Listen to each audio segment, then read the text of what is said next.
For generations, the leasehold system has left many homeowners paying substantial service charges, ground rents and administration fees while having little control over the management of the buildings they live in. Too often, leaseholders have found themselves trapped in a system that is expensive, complex and heavily weighted in favour of freeholders. And these issues do not discriminate on size, be them small blocks or larger developments. In Luton South and South Bedfordshire, I have constituents living in a small block of 12 flats, Harrowden Court, of which Hastow Housing are the freeholders, who've raised a number of issues with me in recent years relating to Hastow's management of the block. This includes significant communication issues and substantial bills presented to leaseholders with little to no explanation of why they're expected to pay these charges. Most recently, my constituents were notified by Hastow of significant service charge increases over the next 2 financial years, 26-27, 27-28, to fund fire safety and external wall remediation works. Tenant service charge and sinking fund contributions to cover these costs will now rise from around £250 to £900 per month. This is unaffordable increase that has caused considerable shock, stress and anxiety.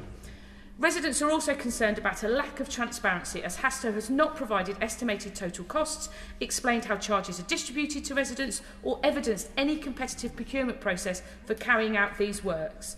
Not only this, but such remediation work should be the responsibility of the building developer, and it's extremely unfair these costs are being passed on to residents. This is just one example of leaseholders being failed. I have a number of constituents living in Stockwood Gardens, a larger development of 11 blocks managed by NCR Homes, who are facing a similar reality, paying increased service charges year upon year with little to no explanation as to why. And basic maintenance services they were promised, including grass cutting and building maintenance, provided at a subpar standard or not at all. Many have also reported basic faults within their blocks, such as lights in hallways not working or regular leaks, which have been reported and not fixed, with no clear timetable for repair. It's clear from these examples alone there is a significant power imbalance in the current leasehold system, and companies managing these properties essentially have free rein to overcharge residents and under-deliver on services, with little to no transparency or accountability. So I note that the HLG Select Committee has done extensive scrutiny work on the draft bill, and their report recommends the final bill includes provisions to establish a new independent public body as a regulator for property managing agents, with enforcement powers, including the ability to issue fines or revoke licences of managing agents who breach a statutory code of practice.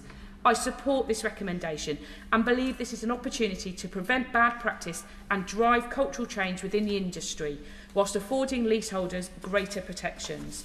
I welcome the legislation coming forward, but it cannot be the end of the conversation. The voices and concerns of leaseholders must continue to be heard if we are to fully address the problems within the leasehold system and ensure our constituents feel the benefit of these reforms once and for all.